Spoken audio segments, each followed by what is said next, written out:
Ladies and gentlemen, please take your seats. Our program is about to begin.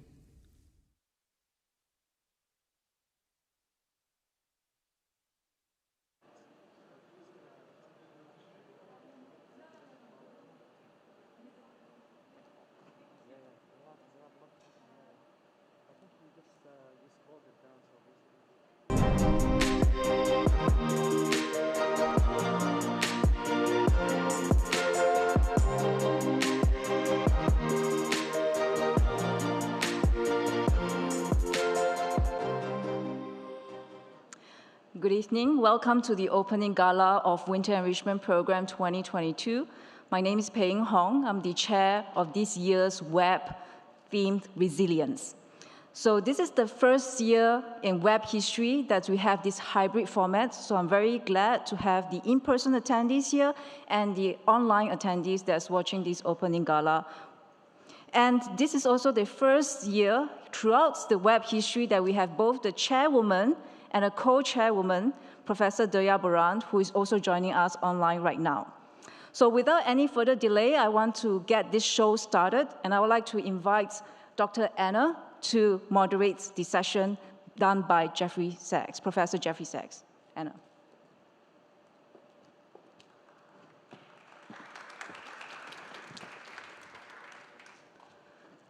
Good afternoon, everyone. It's a great pleasure for me to introduce Professor Jeffrey Sachs, joining us virtually today to address the challenge of sustainable development.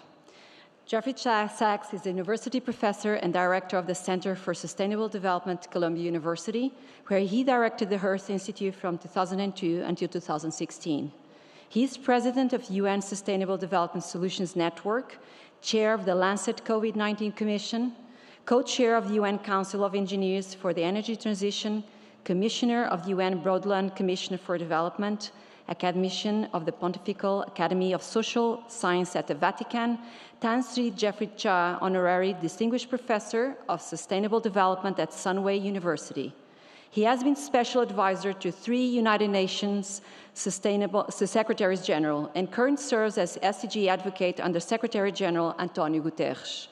Sachs spent over 20 years as a professor at Harvard University, where he received his bachelor, master, and PhD degrees. He has received 38 honorary doctorates.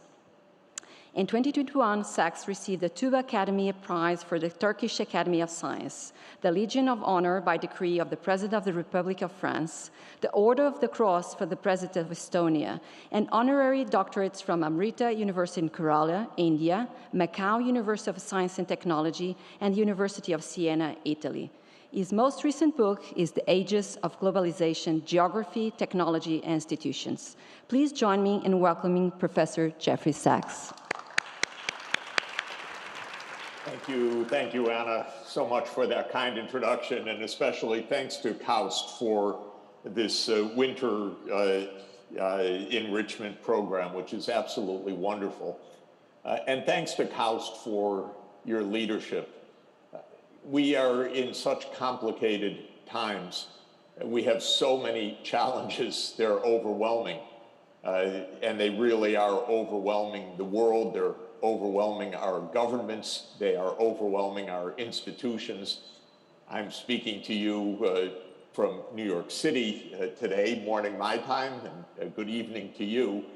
We have 50,000 COVID cases as of yesterday. We have about 1 million cases in the United States in total. We're overwhelmed. And of course, the pandemic is only one of the many things that is overwhelming global society right now.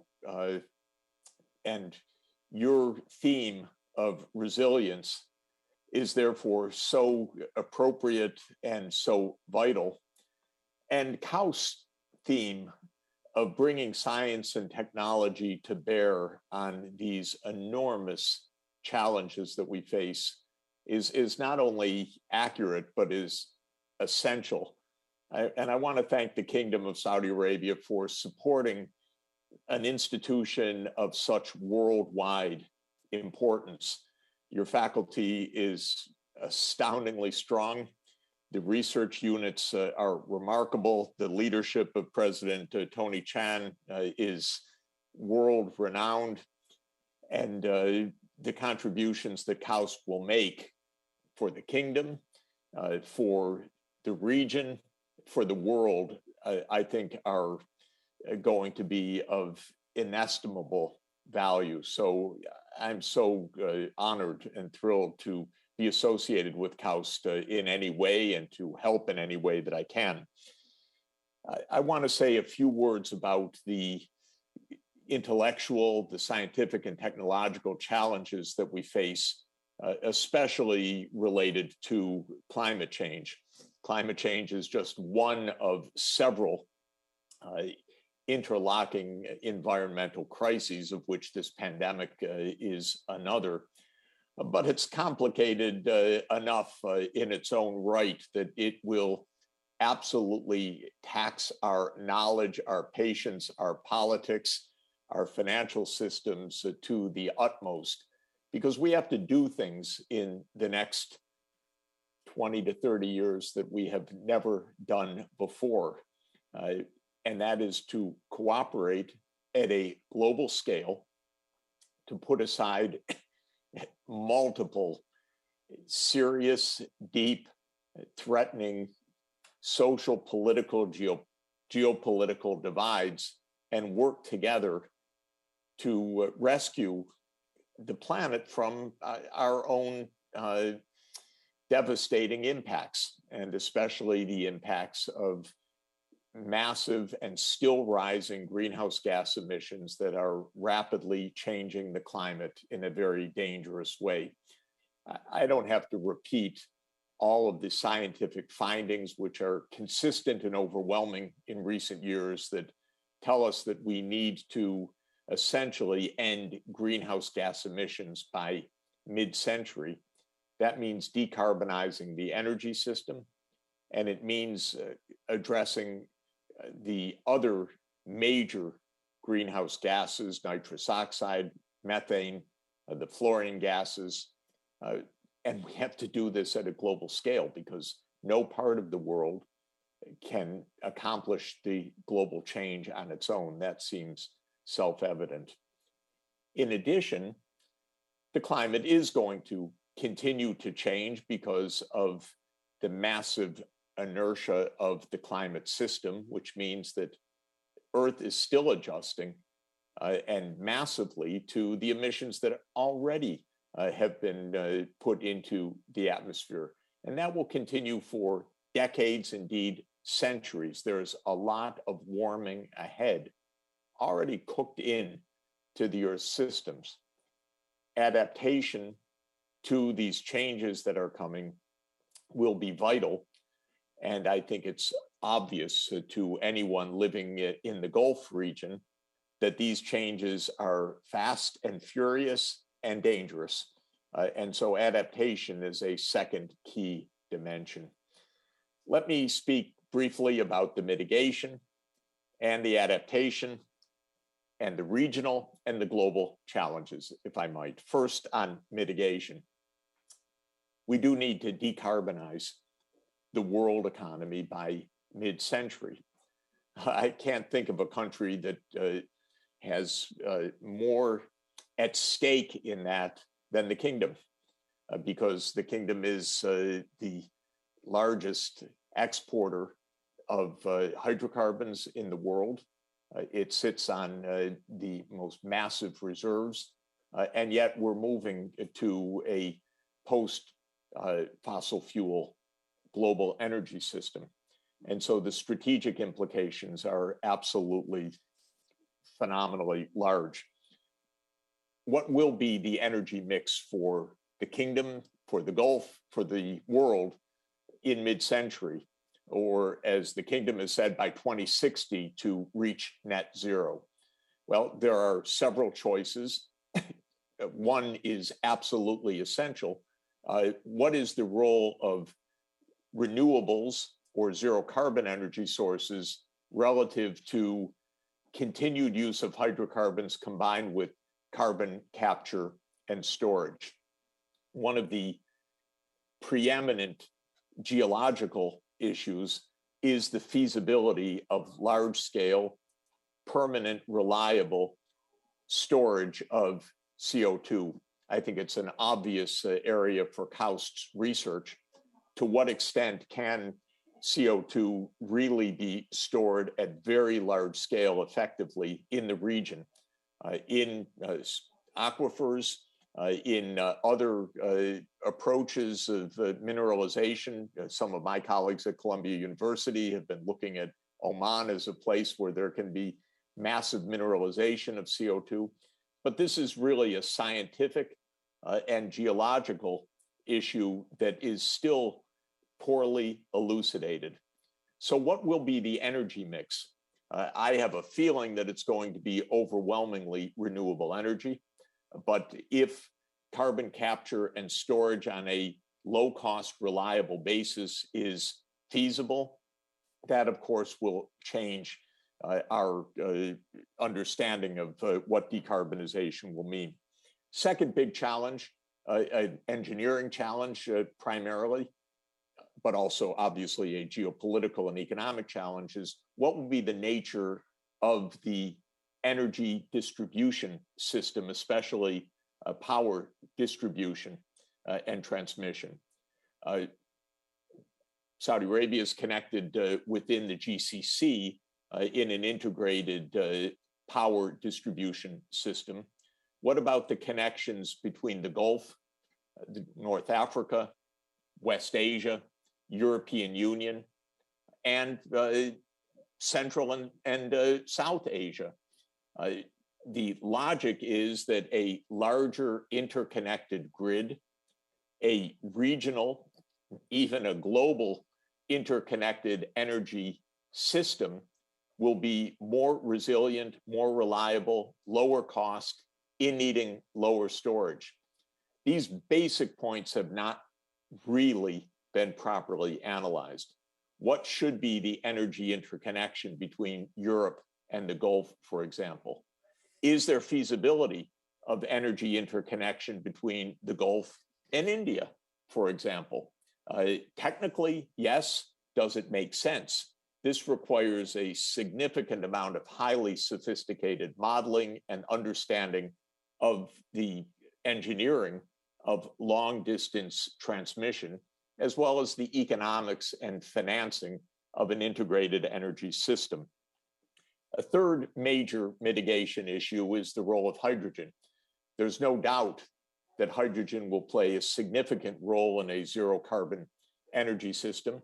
Of course, there are two versions of sustainable hydrogen in principle. One is green hydrogen produced by solar or by other zero-carbon power through hydrolyzers. The other is, of course, using the hydrocarbons and stripping off the hydrogen, and that is blue hydrogen if there is large-scale carbon capture and storage available. I think we all look to Saudi Arabia as being a world powerhouse in the future hydrogen economy, which is going to play an enormous role in industry, in ocean shipping, and in many other sectors. What kind of hydrogen? Is it a blue hydrogen future, a green hydrogen future? What are the technological and the economic options for hydrogen? And a fourth point I would mention on mitigation that I think bears our analytics is understanding the future of the global energy marketplace. You know, as we decarbonize, the Gulf is the lowest cost supplier of the remaining hydrocarbons that will be used. There's no doubt about that. I think with proper diplomacy, the Gulf can be the residual supplier of hydrocarbons, but alongside a commitment of the Gulf to scale down tremendously the future exports of hydrocarbons. There's a deal to be made that I think gives the best benefits to the Gulf region in a context of global decarbonization. This requires a lot of modeling and a lot of thinking, as well as a lot of negotiating. Well, the adaptation challenge is, of course, equally large. We're already seeing extraordinary heat waves, dust storms, sandstorms, loss of surface water, depletion of groundwater, risk of rising sea levels that will salinate fresh water supplies. So the challenges of adapting to the ongoing climate change are enormous. All of the data, unfortunately, in the last few years tells us that the climate change is not only continuing, but accelerating. We're probably at a rise of decadal average temperatures now of around 0.36 degrees Celsius. Every 10 years, a rise of 0.36, putting us within the 1.5 degree supposed upper limit, even within a decade. And we know that in many places in the kingdom and many places in the Gulf, the risks of certain areas becoming virtually uninhabitable are very real. And so the questions of the interconnections of food security, water security, reforestation, the challenges of dust storms, the survival of the ecosystems of the Red Sea, the magnificent area where Kaust is located, the ability of cities to resist becoming heat waves are all paramount adaptation issues. NEOM seems to me to present the opportunity not only to design and build the city of the future, but also to build a city that shows how climate adaptation can be harnessed with the cutting edge of science and technology. So I think NEOM can play a huge role in helping us to understand what urban sustainability will mean. Let me speak briefly about the larger regional and global context of Kaust's work. Kaust is the University of Science and Technology Excellence, I would say, within the whole OIC, the Organization of Islamic Cooperation, 56 countries, nearly 2 billion people, many of them, including some of your neighbors right across the Red Sea, in Sudan, for example, which is in turmoil today, or Yemen, which is in turmoil, that desperately need help on finding a way forward. So I believe that Kaust has a unique role to play, just as the kingdom has a unique role to play within the OIC in helping, excuse me, nearly 2 billion people to address the highly complex scientific and technological issues that I've just briefly sketched. Those challenges of adaptation are everywhere across the region. The Islamic region, overwhelmingly, of course, not exclusively, is a dryland region.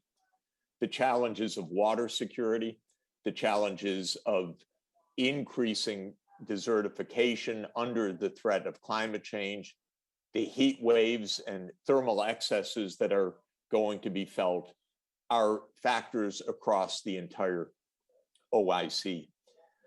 I hope that in the future, Kaust can really be a center of excellence for the entire OIC region, because I think that this can be a transformative role to play for such a vital part of the world, a quarter of humanity. And finally, let me say a word about the kingdom and its global reach, because Saudi Arabia is at the center of so much of global importance in relations with Europe, with the United States, with China, and therefore the role of the kingdom in the G20 process is absolutely essential.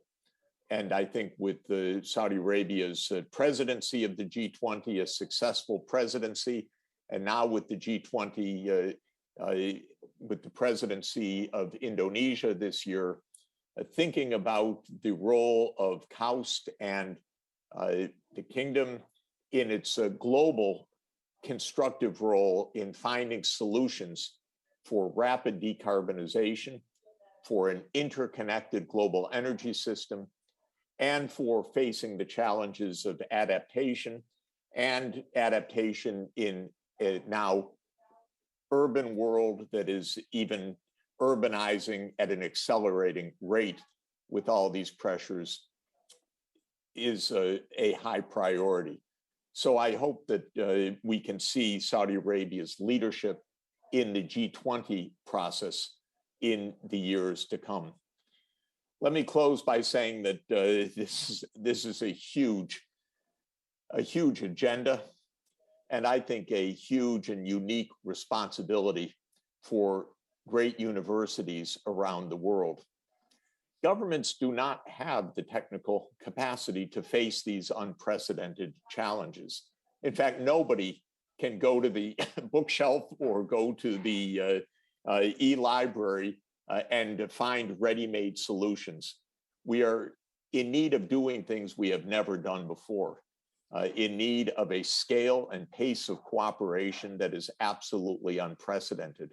We really have to put aside old, seemingly frozen or permanent animosities or jealousies or local disputes, because we've lost time for all of that.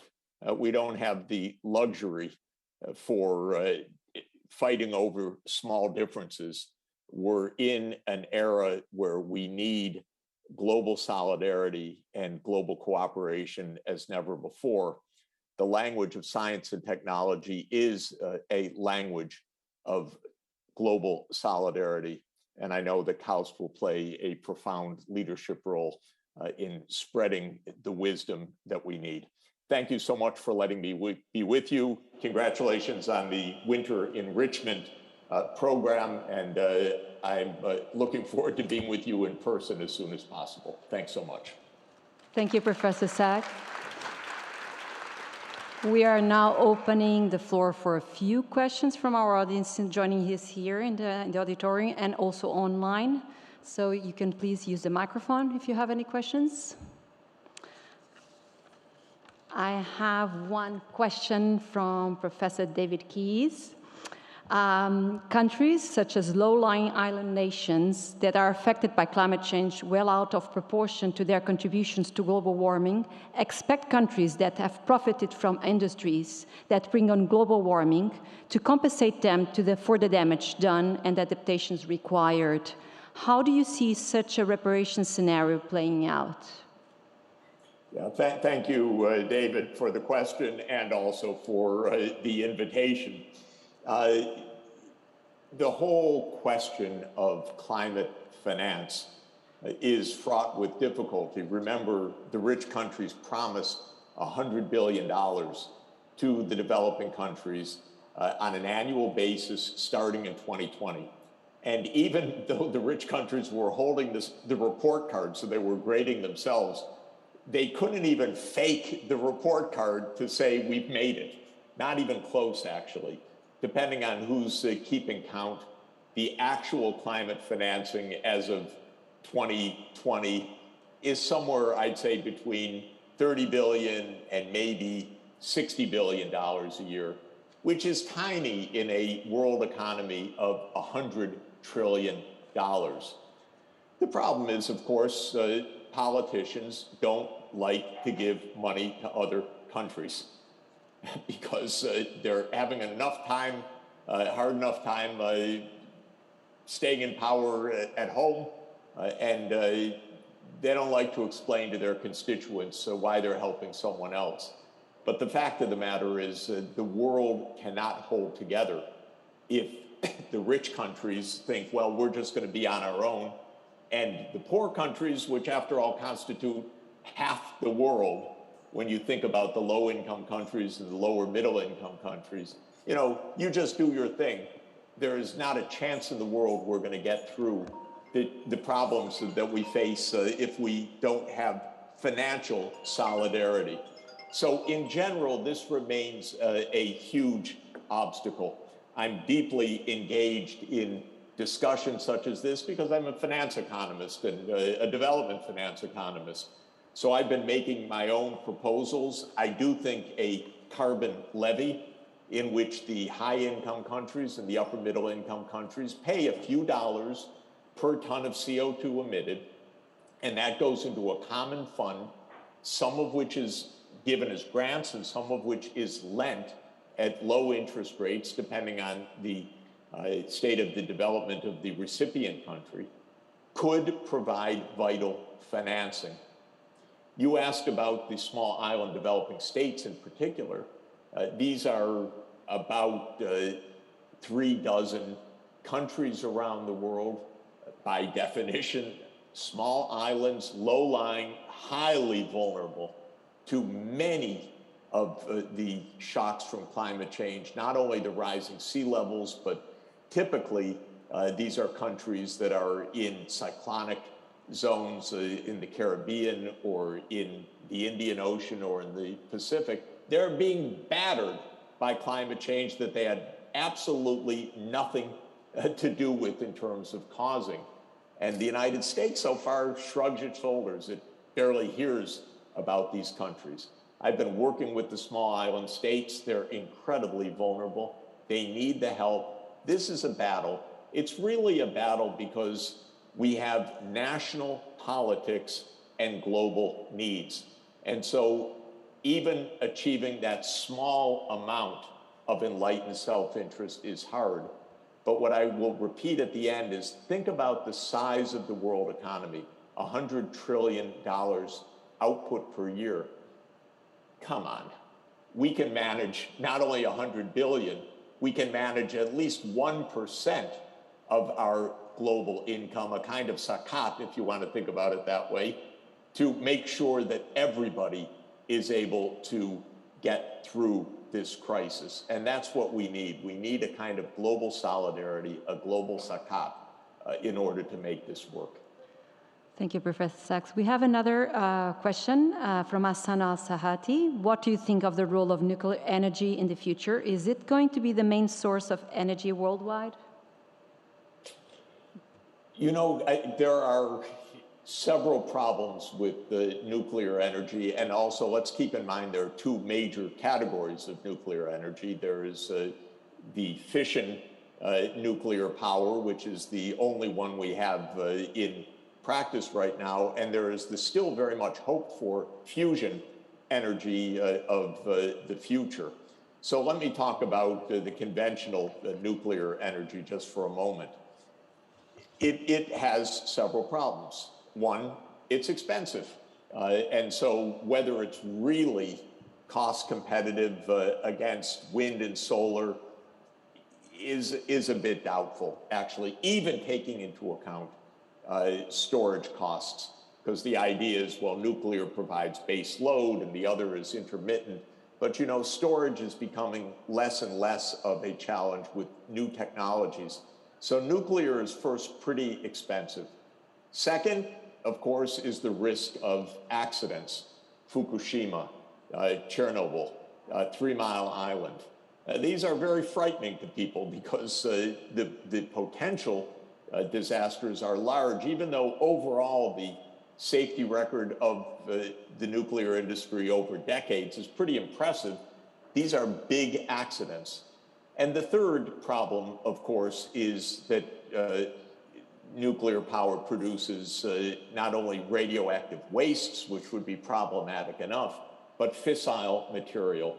And so the linkage of nuclear power and nuclear arms proliferation is absolutely serious and unsolved. And I think we should never forget, we continue to live under the sword of Damocles with nuclear weapons and a world in which those proliferate is a disaster. So there are a lot of worries about nuclear power. I think there's no doubt there will be some in the future, no doubt. France will have a nuclear industry. The United States will have a small one.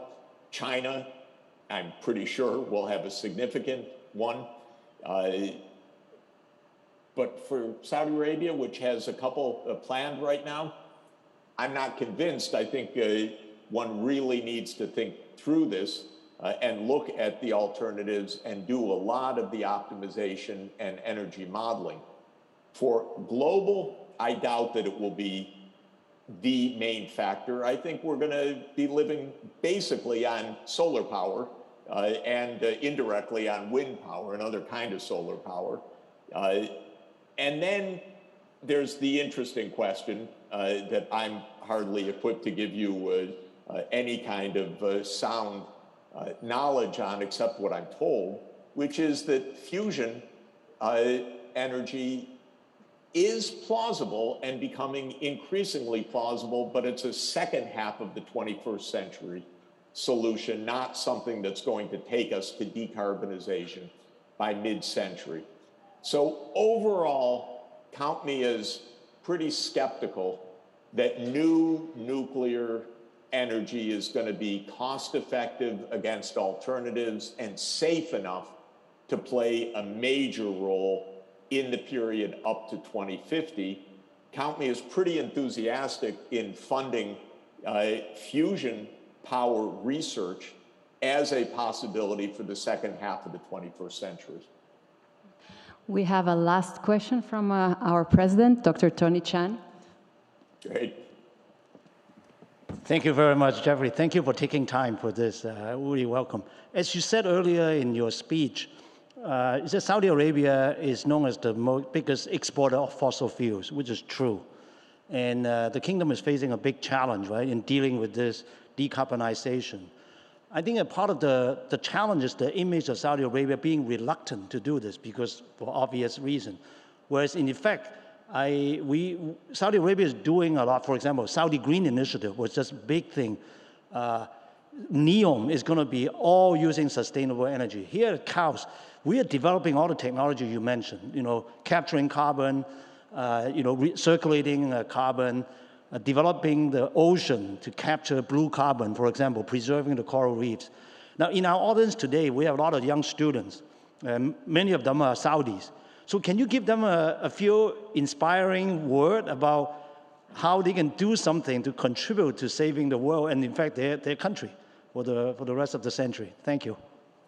Well, Tony, thank you. You're the inspiration and the great guide of this enterprise. But I would say to the young people, it's a hugely challenging but a hugely exciting time. In fact, we need young people more than ever. I look at my own country.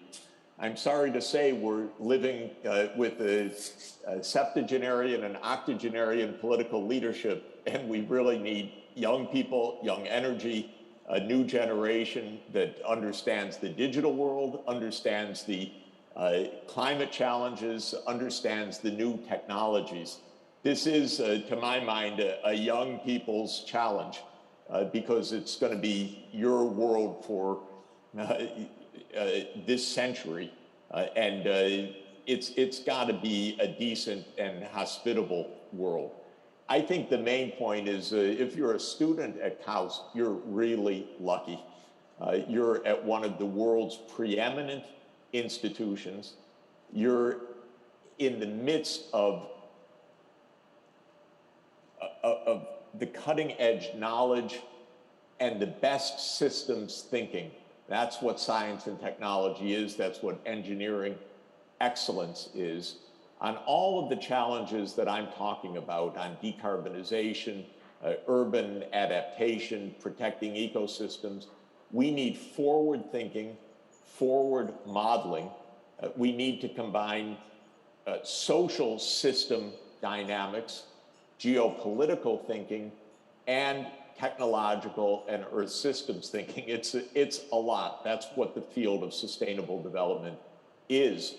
But Kaust is a world center of excellence for that. So you have all the resources you need to be able to turn to any faculty member, your fellow students, and say, I'm working on this problem. This is a tough one. What should I do? What I would like to support the kingdom in doing is this strategizing for all of this, because this is a huge challenge. But the vision that we have, how the Gulf can be connected with Europe in the power grid, for example, how the future hydrogen economy can be built, what the prospects for carbon storage are geologically. The more we have clarity of vision, the better off we're going to be. And the more, I think, of course, Saudi Arabia's well-being, but also I'd say the whole world's well-being will be. So the capacity of foresight, of integrated modeling, and of combining these Earth system, engineered systems, and economic system visions and modeling techniques will give us a huge way ahead. So for the young students, look, we're all counting on you for the solutions. Thanks a lot. Thank you very much. On behalf of all of Kaust, thank you for kicking us off on this WEP program. Thank you. Great to be with you. Thanks to everybody. Thank you, Professor Sachs. Well, I would like to introduce our next guest, Dr. Tony Chan, President of Kaust. Come back again. Thank you. Thank you, Anna. I'm a big fan of Professor Sachs, and I follow his interviews, his writings. He's one of the world's preeminent authority on sustainability and climate change. And so I'm very happy that our organizers, Peiying and so on, was able to convince him to help us kick off this WEP program today. But anyway, I would like to say a few words to kick this off myself as the president of Kaust. So distinguished guests, colleagues, ladies and gentlemen, I hope you're having a pleasant time thus far, especially what you just heard. The Winter Enrichment Program is a proud and unique tradition at Kaust. This year's theme is resilience, apropos for the condition that we find ourselves in today. It is my great pleasure to open this year's program, the planning of which itself is a testament to resilience. Resilience not only for Kaust as a host institution, but also for all the distinguished guests and participants who simply insist that we must rise over our present adversity presented by the pandemic. Robert Kennedy's famous quote, "Only those who dare to fail greatly can ever achieve greatly," is a powerful statement of resilience. Likewise, a Japanese proverb, "Nana korobi ya oki," literally translated means fall down 7 times, get up 8. These statements speak to the concept of resilience and the insistence that no matter how many times you get knocked down, you must get up again. So, before we officially start this year's program, I want everyone to give each other a huge round of applause for being agents of resilience on behalf of our community, from local to global scale. Please. We have protected our communities throughout the year of 2020 and 2021. And we will continue to do so in 2022 with the infection resurgence due to Omicron variant. So here we are, Nana Korobi Yaoki, standing stronger than ever, more adaptable than before, and more accustomed to the inevitable changes in our lives. Resilience is indeed less about resisting change, but more about adapting to inevitable change.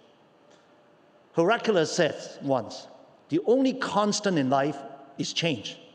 Not just changes that we experience individually, but that the world all around us is a state of constant change.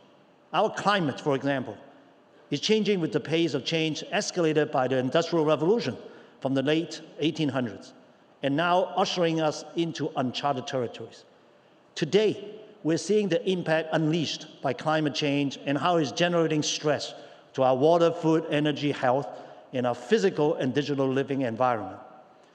But what we have also begun to collectively realize is that we can proactively induce changes in the right direction. We can reduce and even eliminate our production of waste, including carbon, through technologies and natural solutions. We can conserve water and food and circularize much of our economy. We can regenerate coral reefs and marine ecosystems. And indeed, the kingdoms will lay out ambitious plans for greening our desert marginal lands. With this year's resilience theme, the underlying focus of WEP remains the same. This event serves to enrich our learning experience and broaden our horizons on solutions that may not seem easily connected to our individual interests, but which may become a critical piece of the answer. One important emphasis that the organizers have introduced this year is a focus on inspiring our students and staff to become active leaders of our future generation, to think about what you can do to address the various challenges that humankind is facing. In short, how you can become agents of our common resilience. We have lined up an impressive list of speakers, starting with one of the world's eminent leaders. You just heard Professor Jeffrey Sachs. I was very inspired by his knowledge, his deep insight, but also his inspiring work for everybody at Kaust. And he indicated how this is intricately connected to our resilience focus, what the challenges are. Our opening gala performance is equally unique too. We will have climate music playing that were composed based on climate science data and accompanied by their composers joining us for a Q&A session. We will close the evening with the exquisite poetry of our resident and Renaissance man, Professor David Keyes. Over the next 2 weeks, our speakers will be sharing their perspectives on how to achieve food, water, health, digital, and environmental resilience. For example, we will hear from an academic, Professor Qifan Zhang from China, who is researching green super rice. Rice varieties that can produce high and stable yields with reduced demand for water, nutrients, and pesticides would be a major breakthrough in the science of resilience. Now, rice is a stable food for not just China, but much of the world, and a resilient supply is key to attaining the Sustainable Development Goal of no hunger. We also have a 3-star Michelin star chef, Mr. Angel Leon, coming from Spain, joining us in person. He is committed to honoring the sea and the ocean and to create new gastronomical experiences using the food harvested sustainably from salt water, including seeds from seagrass as staple. Another speaker from Spain, Mr. Alejandro Agat, Formula E CEO, is approaching climate and sustainability issues from another resilience perspective, using the powerful global profile of Extreme E to let the world see the impact of climate and human action at speed and scale that we often only poorly appreciate. We will also hear from the CEOs of our own Saudi gigaprojects, the Red Sea Development and NEOM, learning how they envision regenerative tourism and how cities of the future like NEOM can be developed in a sustainable and resilient manner. We will also hear from our own Provost, Larry Carin, Director Paulo Esteve Verisimo of our Resilience Computing and Cybersecurity Center, our alumna, Amani Al-Nasi, as well as Professor Bill Sanders of Carnegie Mellon University in a panel titled The Intertwining of Resilience, Cybersecurity, and Artificial Intelligence. These are but just a glimpse of the array of activities we have prepared for you. But as you attend these sessions during this year's WEP, you will find that the same underlying intention keeps recurring. That is, we want to provide a platform to share our resilience perspectives and how to work towards addressing grand challenges in a collaborative manner. Every year, We recognize that in our effort to bring the world to enrich our collective learning experience right here at Kaust, we are incurring a pretty substantial carbon dioxide footprint. And while we cannot say that we are at zero carbon event, this WEP, perhaps a more conciliatory approach has to be made. So for the first time in WEP history, we will be offsetting as much of the incurred carbon footprint as possible through your participation.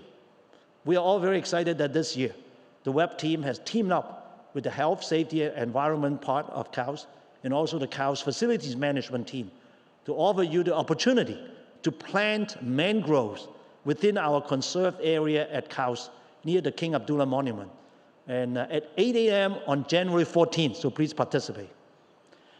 This is but one of the many steps that we are taking to demonstrate how different stakeholders can work together in making climate-supportive habits and practices a way of life here at Kaust. I would close by thanking Professor Peiying for her effort and leadership, and also Professor Daria Baran and the entire enrichment team for serving us this delectable program. The program, of course, also reflects great effort and ideas from all those so willing to contribute, and many others behind the scenes. Let me invite everyone to thank these colleagues for enriching all of us this week. Let's give them a big hand. So thank you all, and with this, I want to hand over to our Provost, Professor Larry Carin, for his remarks. Larry.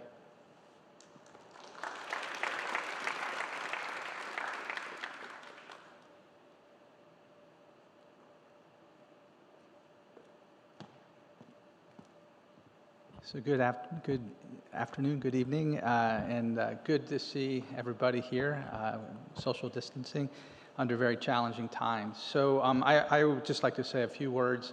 I also would like to thank Peiying for her leadership. This has been an extraordinarily challenging endeavor to put on WEP this year in particular. WEP is always a big undertaking. The theme of resilience, whenever I was thinking about that theme months ago, the world was looking like we were on a pathway to getting much more healthy. And so it almost seemed somewhat antiquated, the term resilience. And then Omicron came on the scene. And the amount of work that the team has put in and the adaptivity that they've made and the resilience that they've demonstrated is inspiring, and we're just starting. So Peiying, thank you for all your work, and we know there's a lot more work to be done over the next week or 10 days. I was very inspired as the president was with Jeffrey Sachs' words. I don't think we could have had a better initial speaker. I thought he was outstanding. The thing that I really liked about was the role that he sees for the Kingdom of Saudi Arabia in the future as we think about a more sustainable world, more resilient world from the standpoint of energy. So the Kingdom has an incredibly important leadership role to play. And of course, Kaust, as the S&T leader of the Kingdom and of the region, has an incredible role to play. As I think about the resilience, I think about the technology, the science technology that Kaust is developing. As President Chan noted, things like carbon capture, the solar, the Red Sea, et cetera. Kaust is involved in all of these and is positioned to lead. The thing, though, that I would just add is that resilient systems are systems that have the capacity to see the challenges well in advance of their materializing.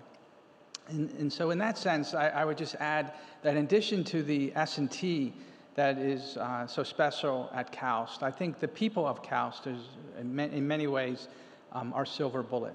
The fact that Kaust has people from all over the world here working together, getting to know each other, I think significantly expands our capacity to be a resilient university.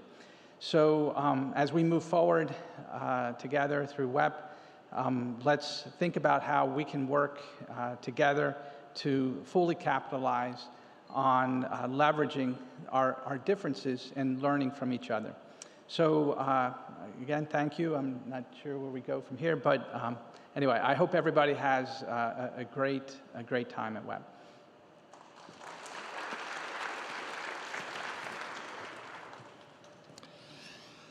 We now come to a transition in our opening program, Mission Sustainable Development, from the cognitive to the emotive, and from the East Coast of the USA to the West Coast. Even though we understand the world to be small in the sense that we share the same well-stirred, shallow biosphere, the friends now joining us by Zoom are actually 11 time zones away, so we thank them for getting up very early for a live conversation while we partake of their music videos. I am personally very grateful to Professor Peiying for introducing me to this trio from the Climate Music Project based in San Francisco. Its founder, Stefan Crawford, and two of its composers, Erik Walker and Wendy Loomis. All are versatile multi-instrument musicians, and someday, post-pandemic, it would be great to hear them live upon this stage. But for now, we will avail ourselves of pre-recorded video for an introduction to the project itself from Stefan, and then two of its early music contributions, the first titled simply Climate by Erik Walker, and the second, What If We by Wendy Loomis. In preparation for facilitating a live Q&A between our excerpts from these two videos, I watched full versions of them yesterday and was immediately drawn in to their creative fusion of actual climate data and climate prognostications from the IPCC with music and videography. My main wish after doing so is that I could have had the consequences of climate change and its concomitant sea level rise so viscerally presented to me decades ago. It might have reprioritized my own career as a computational modeler. But this is precisely why Kaust winter enrichment is, if you will, urgently bringing them to you now. So first we'll hear from Stefan, and then an excerpt, and then live Q&A, and then the final excerpt from the Climate Music Project. Go, Stefan. Hello, and greetings from San Francisco. I'm Stefan Crawford, an executive producer and the founder at the Climate Music Project. I'm delighted to be able to join you here today to contribute to the 2022 Winter Enrichment Program at Kaust. I wish to congratulate our friends in Saudi Arabia on a wonderful program and wish you all fascinating and informative conversations in the days ahead around the critical topic of resilience. The Climate Music Project connects people to climate science and action through music. Our goal is to use the emotional power of music to convey insights about the climate crisis that are viscerally and personally felt. Our live and virtual performances are also opportunities for people to convene conversations around solutions and connect to practical pathways to action. Since our founding in 2015, climate music has reached thousands of people in many countries around the world. Our music is science-guided, meaning that while it is art, it references and is in fact guided by specific scientific facts and underlying data sets. Today, you will hear two video examples from our current portfolio of compositions. First up will be a 10-minute clip from Climate by composer Erik Walker, who will join us later in the program. We'll also see a video of What If We by composer Wendy Loomis, who will also join today's conversation. And now to introduce the clip from Climate. Climate tracks historical and projected variations in the climate system over 450 years, from 1800 to 2250 in the future, and was made by identifying 4 key indicators and assigning each of these a musical analog. Carbon dioxide concentration is reflected in the tempo of the composition, with increasing amounts of CO2 accumulating in the atmosphere, causing the tempo to speed up. Near-Earth atmospheric temperature is represented by pitch, where a rise in temperature translates to detuning, increased dissonance, harmonic complexity, and a simpler rise in pitch. Changes in the Earth's energy balance, or the balance between incoming energy from the sun and outgoing infrared radiation from the Earth, are audible as distortion, ring modulation, or a wobbly metallic sound, volume, and a general unhealthy unevenness of the atmospheric tone. The greater the imbalance, the greater the distortion and loss of natural harmonics. Climate follows two possible scenarios for the future. It predominantly tracks business as usual, in which we do little or nothing to rein in carbon emissions. The second scenario, which is briefly modeled beginning in the year 2150, represents a more hopeful scenario under which society succeeds in reining in emissions during the first half of this century. The excerpt you will hear covers about 10 minutes. The entire piece runs 29 minutes. Thank you very much, and I hope you enjoy the clip.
You can catch the rest of that remarkable production on YouTube if you wish.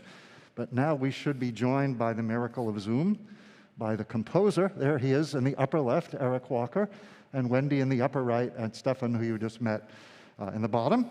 Welcome to the shores of the Red Sea. Thank you very much for getting up early to be with us and for your artistic creativity.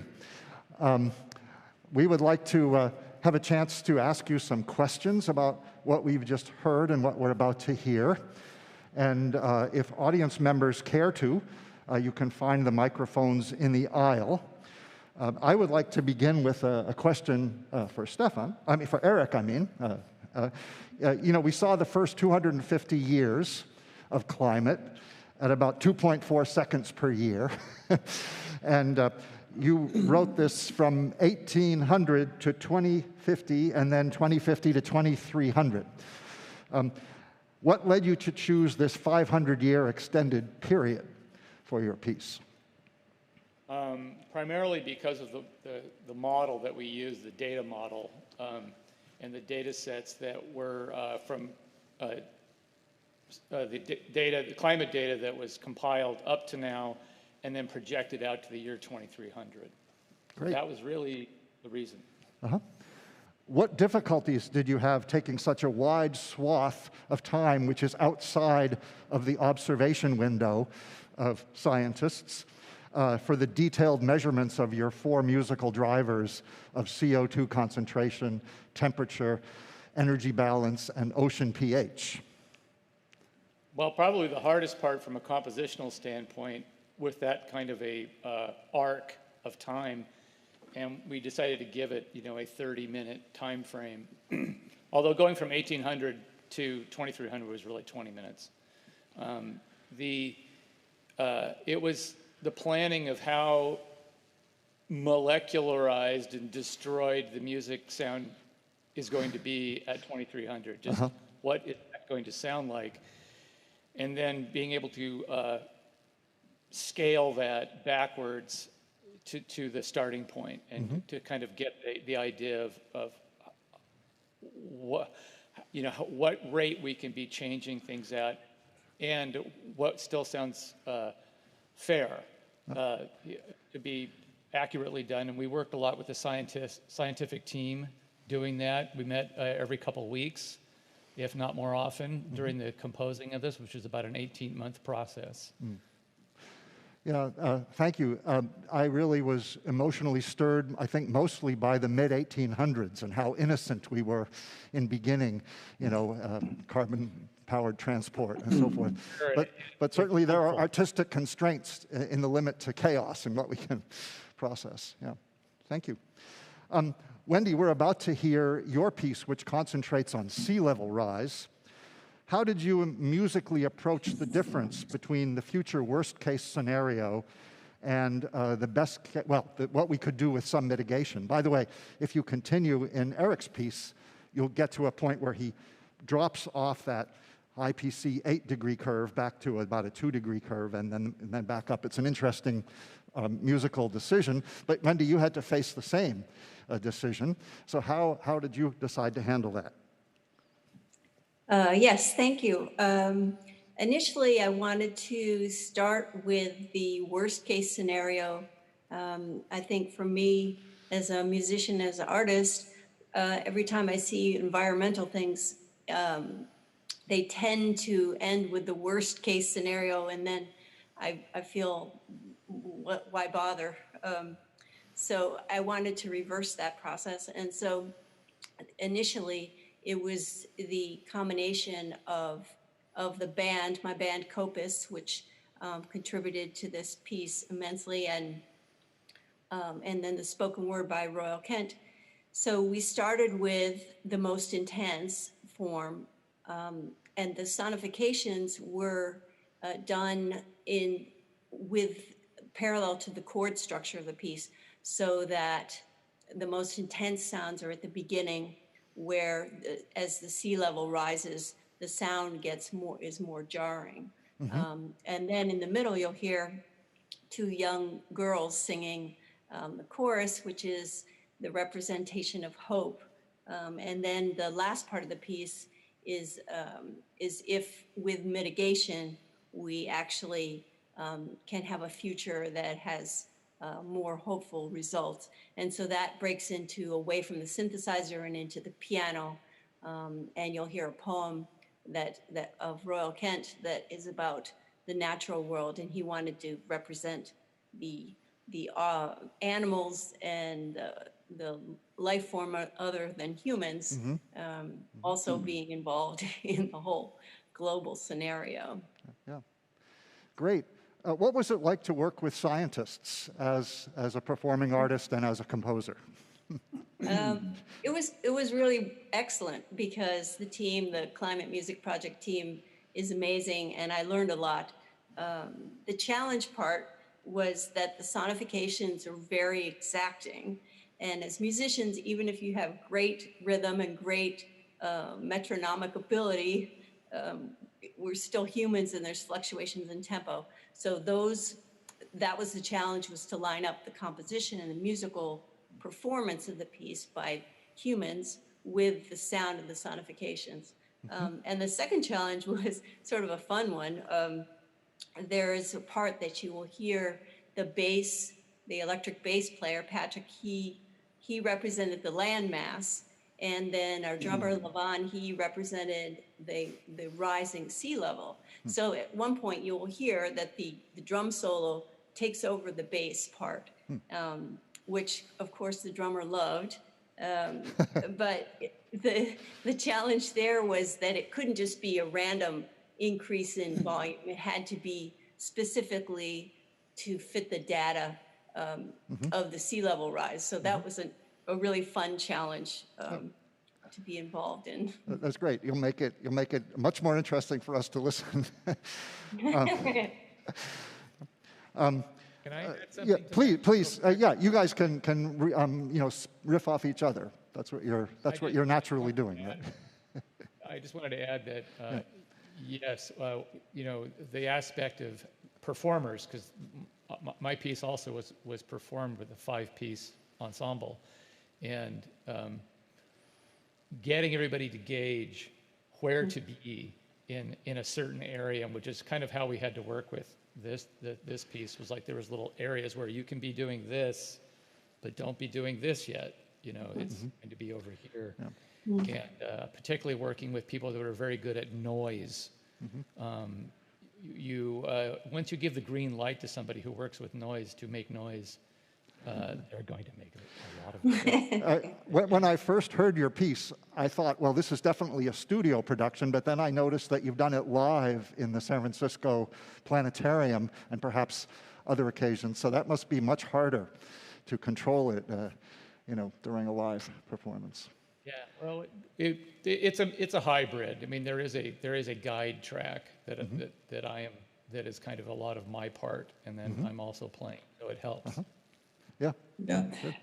And if I could just quickly throw in just a note that just to underline the fact that we do have a science team actively involved in each composition. So it's not a situation where we just give composers some scientific studies and say, go off and come back with music. Actually, it's a very iterative process and a very collaborative process. I think both Wendy and Erik would attest to that. Yes, absolutely. Yeah. And lastly, I would say that you have to give over ego in a great deal with working with the data. There are points where you may really like something you're composing, and it's going to be out the window in 30 seconds. Indeed. And you don't have any choice. Yeah, yeah. Incidentally, at Kaust, we have a program called Artists in Labs. So far, we haven't had any composers in labs, but we've had many visual artists.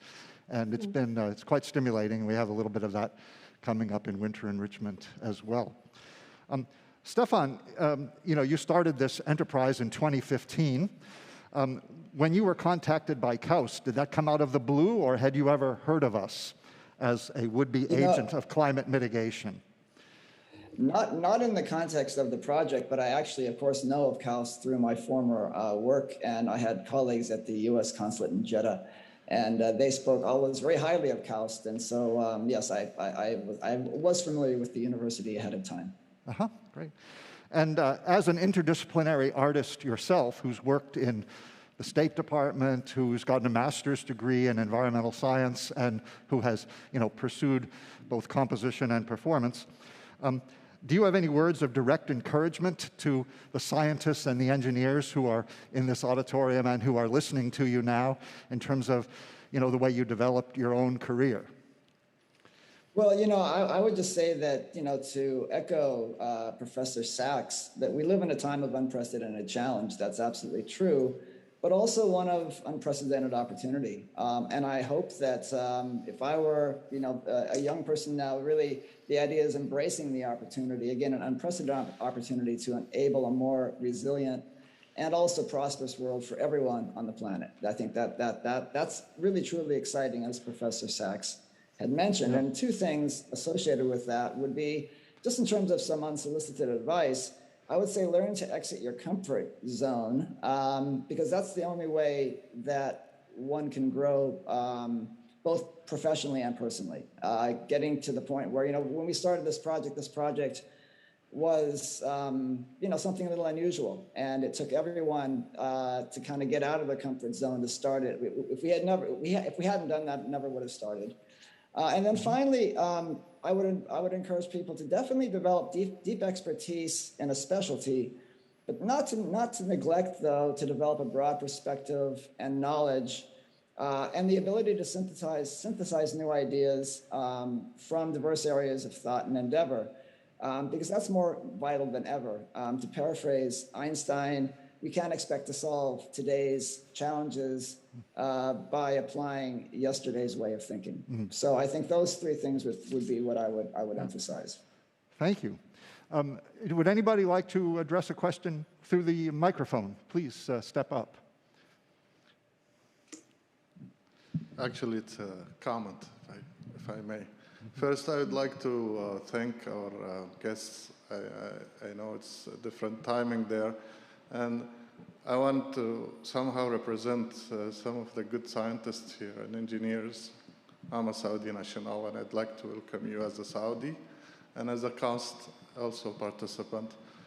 I'm so much touched with quite the amount of efforts and work you're doing. Actually, it's my first time for me to see how much of a culture this kind of music became. We know that we can exchange science when dealing with the sustainability, but this is like our first time, my first time personally, to experience such a beautiful harmony, and you really managed to do it with great innovation. I really salute you. I wanted to thank you for the great, thank you, Erik, thank you, Stephanie. Thank you very much. Just a comment from here in Saudi Arabia. Thank you. Thank you. Yes. Are there any other immediate reactions? Would you, maybe you could go to the microphone, or I could try to, yeah, please, yeah. Maybe this will be our last question, and then we'll hear Wendy's piece. Hello. Hello, my name is Hamid Al-Baqami. I'm a master's student in bioscience program. For me, this is the first time, I heard, there's a music that connect with science and with science, bioscience. For example, let's talk about the topics like environmental, carbon dioxide levels, temperature, and so on. So my question is what inspired you to make that song or this type of music that connect with science and the environmental, the carbon dioxide, temperature levels, and so on? So where did you get the idea from, or what inspired you to do that? Any of you feel free, or in sequence. Well, maybe I'll just jump in and then have Wendy and Erik also add to it. But essentially, one out of need. I mean, the scientists that we work with, they all say that they are giving time, and a lot of time, to this work because they've been giving lectures on climate science for 30 years, and nobody ever comes up to them and says that really changed their perspective or the way they're going to live their lives.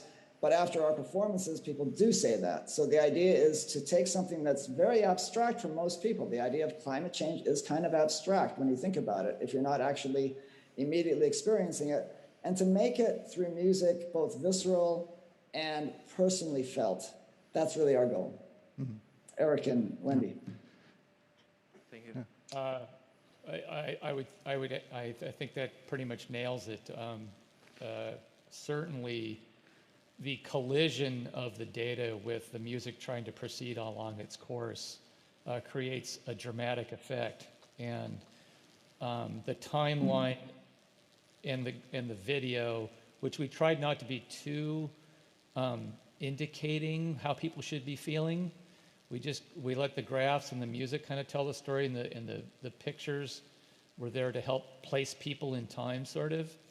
And I found that when people are looking at the timeline and they see that it's 2100 and they're thinking about perhaps their children or their children's children and how it sounds at that point, it really does change people's feelings about what to do, and how dire the situation is. So yes, I think it's very effective.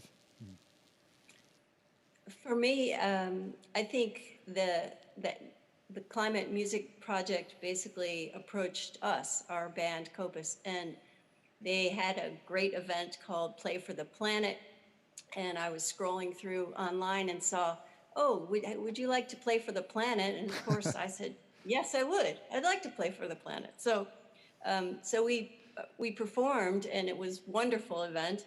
And then Stefan and his whole crew asked Royal and me if we would like to work on a piece. And yes, so we had meetings like Erik was talking about. There were a series of meetings, all this collaboration, which was amazing.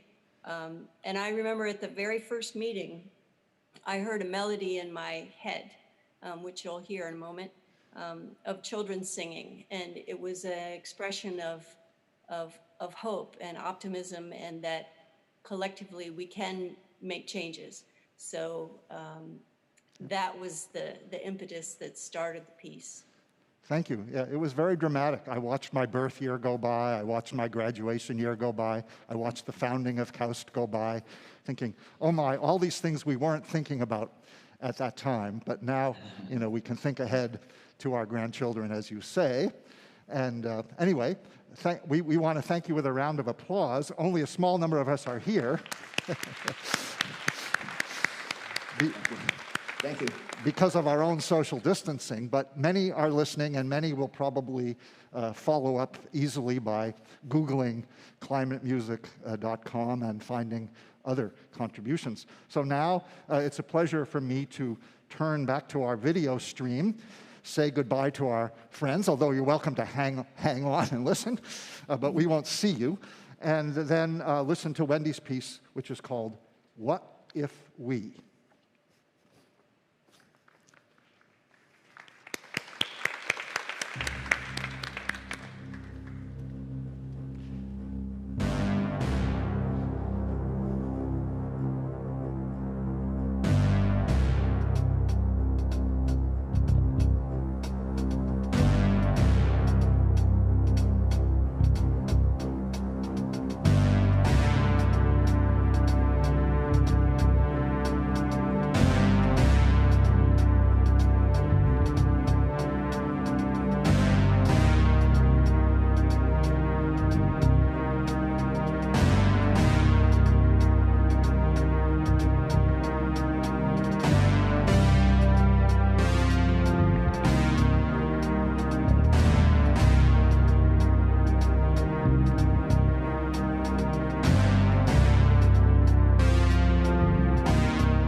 September 15th, 2045, rising sea levels could cost the world $14 trillion a year by 2100. September 15th, 2045, the Arctic Ocean is ice-free for the first time. September 15th, 2045, residents of the Maldives are struggling with increasing flooding due to sea level rise. September 15th, 2045.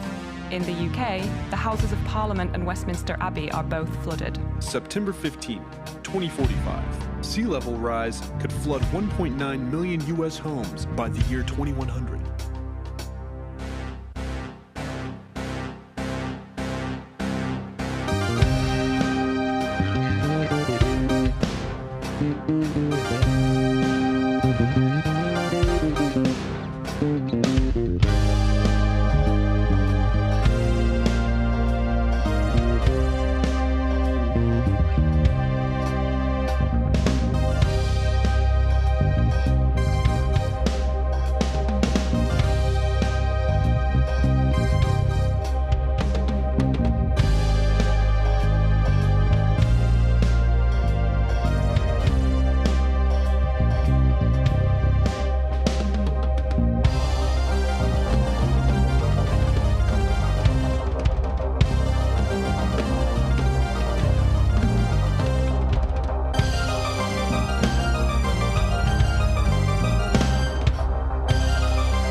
Eagle leaves fire in her wake.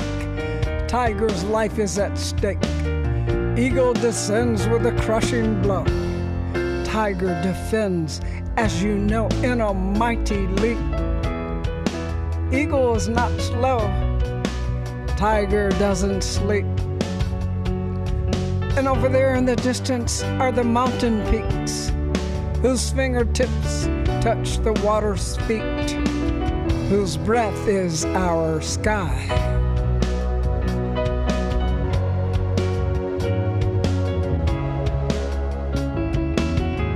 So that in challenging times our true colors appear, just as sure as the dust, the sand, and the rain. And with this approaching storm, known by its name, as the clouds, the sun, the waves, and the wind take aim. 'Cause now that the science and the tally has been taken,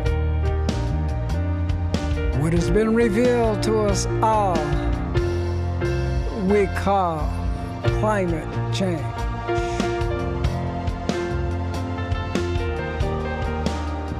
Whose face is written in the sky, whose ram dwells atop the mountain peak, whose fish reside below blue deep, whose bull's strong and sleek, whose twins, one's awake, one's asleep.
Maybe Wendy can hear us if we offer our applause.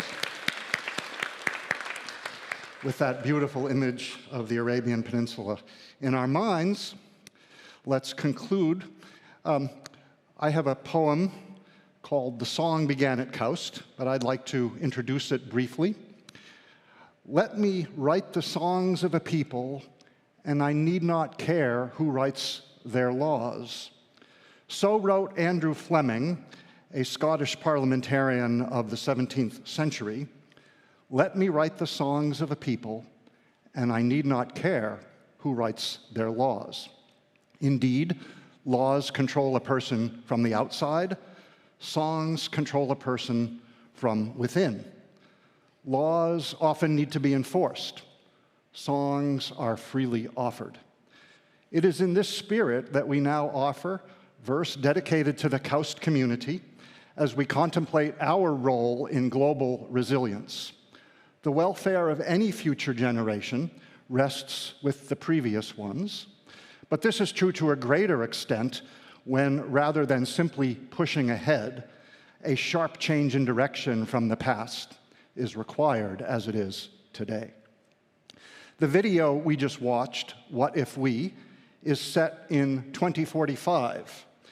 We follow it with some verse called The Song Began at Kaust and look back from 2045 to us today at the dawn of 2022, which we believe will be a pivotal year for Kaust. And for this occasion, I've reset some verse that I originally wrote for the founding of Kaust and updated it with many additional stanzas.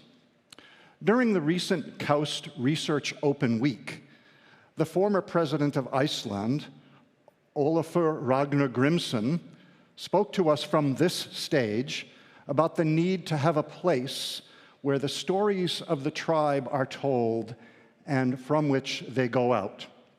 This recalls the Arabic tradition of the majlis, or meeting place, where tribal leaders of old met with their people. The stories they exchanged there created a common understanding. Some of them addressed immediate circumstances. Others transmitted wisdom and affirmed multi-generational values and traditions. Indeed, as author Joan Didion put it, we tell ourselves stories in order to live. Let us all regard Kaust as such a majlis, or meeting place. From this place, stories will go out, including stories of our science and innovation, and stories of our communal campaigns to transition to a more resilient way of life. As President Grimsson stated, the leadership role in storytelling for the theme of resilience in the face of climate change is open. There is a global vacancy. It is going begging. Heads of state, by and large, are not stepping into it. They cater to their electorates to stay in power. Corporate leaders are, by and large, not stepping into it. They cater to their shareholders to turn a profit. Even the leaders emerging from the next generation, such as Greta Thunberg, have not managed to tell stories that have caught on with any universal success, most likely because, as powerfully motivated and eloquently stated as they are, the scientific, social, and economic demonstrations of feasibility are not included in their stories. Kaust, in contrast, as Professor Sachs said earlier, can be the place where the story the world needs to hear and learn from is written. Kaust in 2022 can be the place from which the story went out, to which the world will look back in 2045. You are here at the beginning. We cannot escape the responsibility for the stewardship that we possess here today. And to you, dear colleagues, is this simple poem about how it all began right here at WEP 2022, dedicated.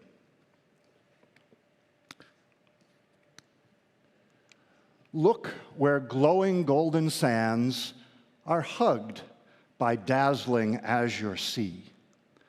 A house of wisdom fulgent stands, a destined hinge of history. Diverse, yet joined in single voice at civilization's ancient fount, launched all people's hopes to carry, while challenges most dire mount. In 2022, resilience became Kaust's theme. Linear minds embraced the circle. Old gray habits became green. Beyond lectures, beyond books, Kaust's immersive education modeled sustainability in full lifestyle integration. Information led to knowledge, and knowledge pondered led to wisdom. From wisdom, an identity formed above the churning global system. Kaust was founded with 4 pillars, sustainability at its core. Energy, environment, food, and water were the 4. Not just in the labs or homes, but in each member's ready heart. Songs resilient took root. A sweeping story got its start. The beacon on the rich Red Sea began to glow in brightness grew. As people's aspirations shaped it, it shaped and steered the people too. The family that worked at Kaust had no rivals on the earth. Shoulders pressed into one harness, teams, machines, and firms found birth. Ordered fury of computers, sequencers and microscopes, fastest cameras, smallest sensors, the tools on which they hung their hopes. Hopes of discovery, hopes of wisdom, hopes to leave a legacy, hopes to feed and give 10 billion harmonious longevity. Combustion fronts and Red Sea corals, drill cores and moths to analyze, enzyme structures and El Nino all laid bare to searching eyes. Where mathematics had its origins and heavens first lit human minds, now technology and science yield fresh breakthroughs and ripe finds. Innovation to deliver, basic research to translate, right and left brains join together, inspiration instantiate. What cause drew seekers of all walks to graceful palms and golden sands? It was a vision boldly planted, spreading swiftly through all lands. Tipping planet, we present our minds, our skill, our energy. To our forebears, ours we add, as branches of Kaust's fruitful tree. Kaust, by Saudi treasure birthed, by fervent scholars daily nourished, long thrive, earth's future to secure, that all in peace and plenty flourish. Thank you. Thank you, and please go out with a song, and maybe Professor Hong would like to adjourn us now. Thank you so much, David, and thank you so much for staying. There's a lot to unpack. We had a very eventful opening gala, and I'm pretty sure you're emotionally triggered to do something right now. And I just want to thank our sponsors. The sponsors' generosity made this WEP 2022 happen. So with this, please just stay for a few minutes while we thank our sponsors, and I would like to invite President Tony Chan on stage so that we can start giving the trophies to our sponsors. We would like to thank SNA, who unfortunately is not here with us, but it's their generosity that made WEP 2022 happen. The second sponsor that we have is Kaust Innovation, where we have Mr. Sami Sahan, the head of industry, to join us on stage. Where do I go?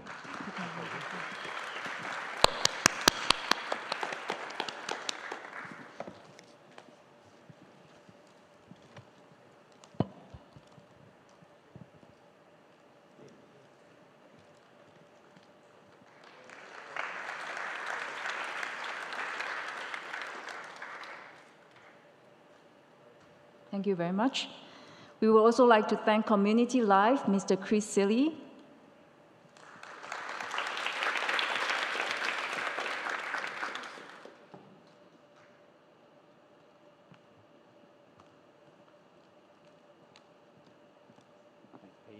Thank you.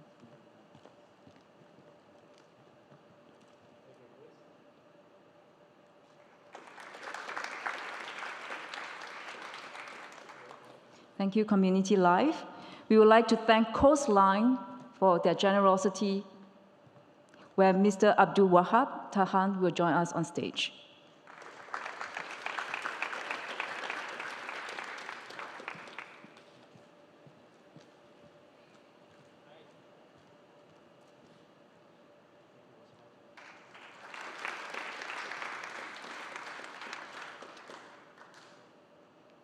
We would like to thank Tamimi, where Mr. Ijaz Hussain, Project Manager, to join us on stage.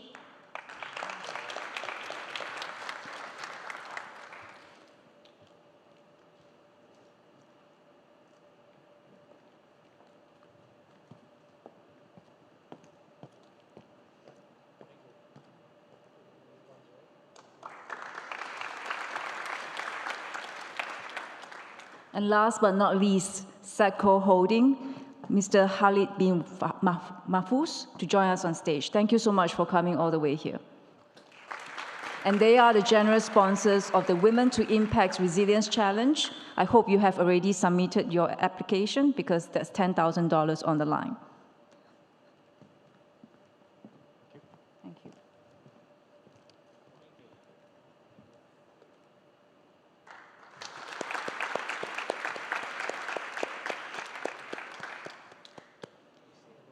Thank you very much, and thank you to all for staying with us. Thank you.